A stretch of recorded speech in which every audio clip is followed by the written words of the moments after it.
expliquer tout ce que nous planifions pour la gloire de Dieu. Et nous te rendons grâce pour tout ce que tu vas accomplir. Cette équipe au grand Dieu, merci de venir ces instants et qu'à la fin la gloire te revienne à toi seul au nom de Jésus. Nous avons ainsi. Votre vie là, vous la traitez comment? Vous voulez devenir qui après? Vous allez léguer quoi aux enfants, à votre postérité, les enfants de vos enfants? Vous allez laisser le monde légaliser, c'est fini. L'ASBEL, ça veut dire quoi? Association sans but lucratif. C'est-à-dire, ce n'est même pas les gouvernements qui doivent nous imposer quoi que ce soit. Non, non. C'est une association. Nous, tels que nous sommes ici, nous décidons. C'est nous qui présentons au gouvernement. Nous présentons, par exemple, à la présidence, nous présentons à tel. Voilà, dans notre organisation, ce que nous avons décidé. Le ministère de la Justice ne fait que prendre acte de ce que nous avons décidé. Partout, nous avons déjà tout fait. Et puis nous avons donné, des documents ont été déposés, vous avez déposé par-ci par-là.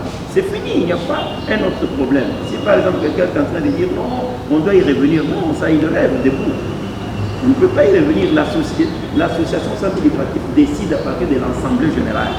Ce que nous attendons maintenant, ce sont peut-être des réponses, des accusés de réception, voilà, des félicitations. Et puis, vous ne pouvez pas oublier que dans l'administration, il y a une lenteur que vous connaissez. Oui, moi, c'est Monseigneur Vincent Macaille, le trésorier adjoint et le rapporteur de notre séance d'aujourd'hui. Aujourd'hui, le président a donné sa vision aux évêques.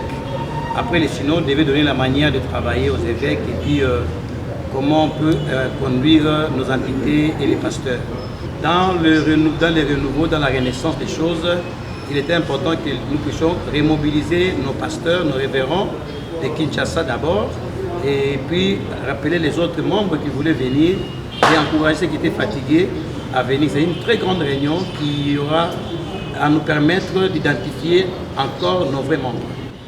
Un message à lancer à ceux qui vous suivront de point de vue. Vraiment, j'appelle tous les pasteurs de partout, de toutes bornes, de venir s'associer à nous parce que les choses avancent et les choses ont changé. Je suis Monseigneur Chanoine Josué Raphaël Nzaïli, troisième vice-président de l'UNIT. Par rapport à cette réunion, premièrement, c'était la restitution, expliquer aux évêques ce qu'on a eu depuis le synode, et tout ce qu'on a fait et restituer la réunion du bureau national qu'on a tenue avant-hier. Et après leur donner un plan stratégique comment nous devons maintenant procéder à nos activités. Donc je voudrais dire à nos éminents, hommes de Dieu, membres de l'UIC, que ce lundi à 10h, nous avons une grande rencontre de nos chers éminents, hommes de Dieu, membres effectifs, même des nouveaux adhérents. Nous avons besoin de tout le monde parce que nous avons à présenter un plan d'action annuel de notre bureau national. Leur communiquer la pensée que nous avons, ce que nous avons pu arrêter avec le bureau national et avec les évêques. Donc c'est ça que nous appelons tout le monde de ne pas hésiter d'y répondre massivement car cette affaire nous concerne tous. Merci. Jusqu'à présent, c'est comme vous le dites, nous sommes dans des réunions stratégiques. Donc nous sommes en train de voir ce qui est, en gros, nous sommes dans le système de planification. Nous sommes en train de planifier les systèmes, comment nous devons travailler. Donc il n'y a pas vraiment grand chose à dire, mais nous sommes dans une réunion stratégique de planification. Ici, nous sommes en train de projeter une réunion avec nos membres, nos pasteurs, le révérend, pour que nous puissions nous réunir.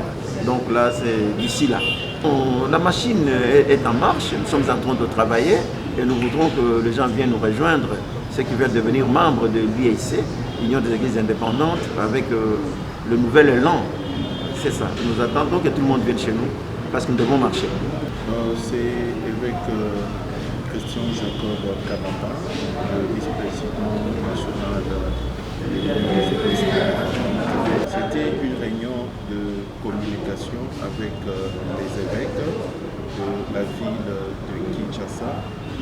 Cette réunion de communication, c'est en rapport avec la première réunion de la direction nationale.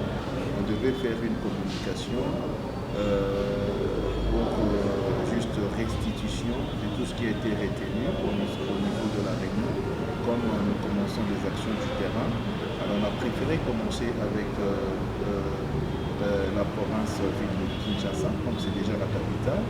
Et voilà, à l'issue de cette communication, nous avons même arrêté un grand programme pour ce lundi à 10h. On aura une grande réunion cette fois-là avec tous les évêques, les pasteurs, le révérend, le monseigneur de l'Union des Églises indépendantes du Congo, ainsi que les autres pasteurs et les évêques, les monseigneurs qui sont séduits par l'Union, qui voudront adhérer à l'Union.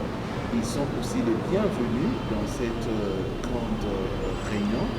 Et à l'issue de cette réunion, il sera question de communiquer le programme des activités de l'Union des Églises indépendantes du Congo. Et toujours à l'issue de cette réunion, il sera question d'une remise à niveau par rapport à l'Union des Églises indépendantes du Congo. On ne dirait pas une renaissance, c'est juste, tu sais, tous les jours, même quand un enfant naît, aujourd'hui il peut avoir 12 kilos, demain, donc après 2 ans, il n'aura pas toujours ces 12 kilos. Il faut qu'il y ait une amélioration. C'est juste une réunion de remise à niveau. Qui dit remise à niveau, on veut encore améliorer, adapter la vision de l'Union par rapport au temps présent.